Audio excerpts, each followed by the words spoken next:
We all agree conversation AI in high level is awesome, but what if we could have our bots automatically follow up with our customers if they stop replying? Well, now we can do that using conversation AI. Let me show you how it works. So first, in your sub account, make sure you navigate over to AI agents or to conversation AI via settings. Then you can go to conversation AI here or either at the top of your screen. Then from here, we can go into any of our bots. We're going to go ahead and go into this one. And then under bot goals, we can navigate here, scroll down, and you will see auto follow-up. This is an awesome feature that we're going to dive into. I'm going to show you a little bit about why this is so cool within HIGHLevel. So our first scenario is contact stop replying. In order to enable this, we can toggle it on with enable scenario.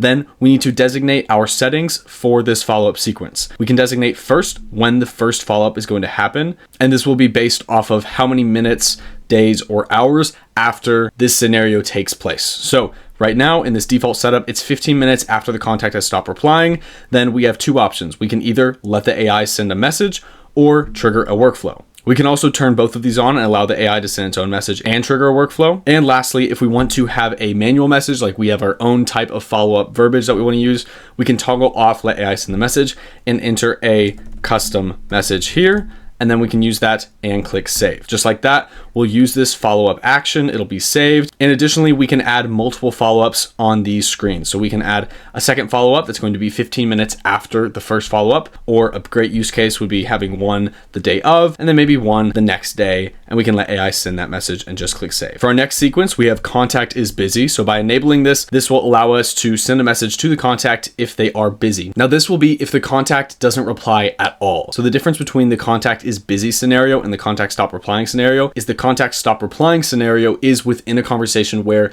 they're already talking back and forth, and the contact is busy is when you send a message and the contact doesn't respond at all. So we can do this, and again, we have the same exact settings, letting AI send the message or not, triggering a workflow, and we can also change this follow-up between days, hours, and minutes. So that's what that scenario is, and we can go ahead and turn that on by clicking save. The last scenario is contact requested a time for them to be followed back up with. So use this trigger simply by toggling on the scenario, and we don't actually have to add a time for them to follow up with, because this will be in a scenario, let's say the contact says follow up with me in 15 minutes or respond back to me tomorrow at 2 or get back to me later this week. Any of those scenarios, that's when this one would be used. And again, we've got the same automatic follow-up settings that we can designate here. We can turn it on, toggling it on, and clicking save. Lastly, we have our follow-up settings in the bottom left of this screen, in which we can set our follow-up hours by toggling on setting working hours for the follow-up, so we can make sure that we're not sending a message outside of working hours. And then we can also turn on dynamic channel switching, which is a really cool feature, and it's one of my favorite parts because this allows your conversation AI to follow back up with the contact if they stop replying on one channel, because this allows your conversation AI to switch to a different channel if they stop responding on one. So you can read the information here. This will ensure that your follow-ups continue even if a contact becomes inactive on one channel. For example, if they are on live chat and they become inactive, the contact will follow up via SMS if it has an SMS, and so on. It can do the same thing with Facebook and Instagram and WhatsApp. So this is a really cool way to stay in contact with one contact as long as they've communicated with you on multiple channels. Using this feature is absolutely awesome. It's one of my favorite parts about conversation AI, and it's seriously going to beef up your conversation AI workflows using HIGHLevel. So as always, I hope you found this helpful, and thank you for watching.